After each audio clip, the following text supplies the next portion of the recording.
প্রতিদিনের মতন আজকে আরেকটি ব্লগ শেয়ার করবো। সকালবেলা ঘুম থেকে উঠেই দেখি বাইরের ওয়েদার কিন্তু এখন আবার একটু অনেক রৌদ্র উঠেছে। আর স্নান টান করে নিলাম। আজকে পারনা ছিল, সকালে চিড়া, কলা, দই, মিষ্টি দিয়ে আজকে পূজা দিয়েছি, সাথে লিচুও ছিল, দিয়ে আজকে পূজা দিয়ে নিলাম।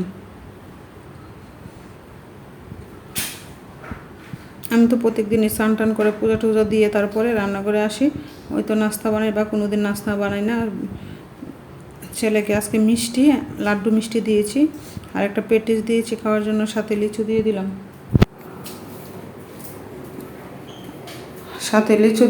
খাওয়ার জন্য।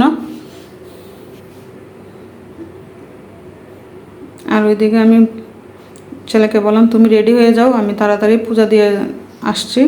তারপরে ওইদিকে আমি দেখেন আমার প্রসাদ মিষ্টি, কালো জাম মিষ্টি, লাড্ডু মিষ্টিও ছিল, দই, কলা আর লিচু দিয়ে চিড়া দিয়ে পূজা দিয়েছি। তারপরে আমি ওইদিকে দুপুরে রান্না করার জন্য এইদিকে নিরামিষ মশলা আমার শেষ হয়ে গেছে। তো ওই চিন্তা করলাম আজকে একটা দইনা জিরা আর মোটা জিরা দিয়ে একটা মশলা করে নিই। এই মশলাটা আমি আবার তরকারির মধ্যে দিই প্রায় সময়। সাথে শুকনা মরিচ ছিল, এলাচি, দারচিনি, ঠাঙ্গা ছিল, তেজপাতা ছিল, দিয়ে একটা মশলা করে নেব আজকে।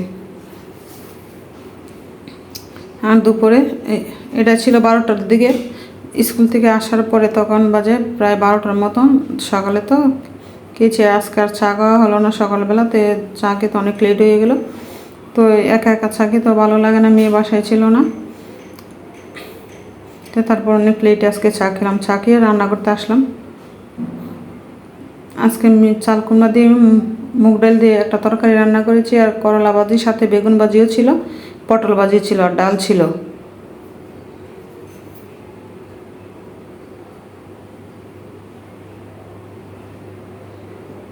নিরামিষের মধ্যে একটু বাজিটা জ্বলে খেতে অনেক ভালো লাগে। আর আমাদের ফ্যামিলির সবাই কম বেশ বাজি অনেক পছন্দ করে।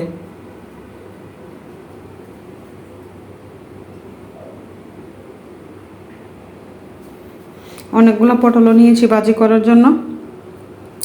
আর এই ছিল আজকে দুপুরে রান্নাবান্না।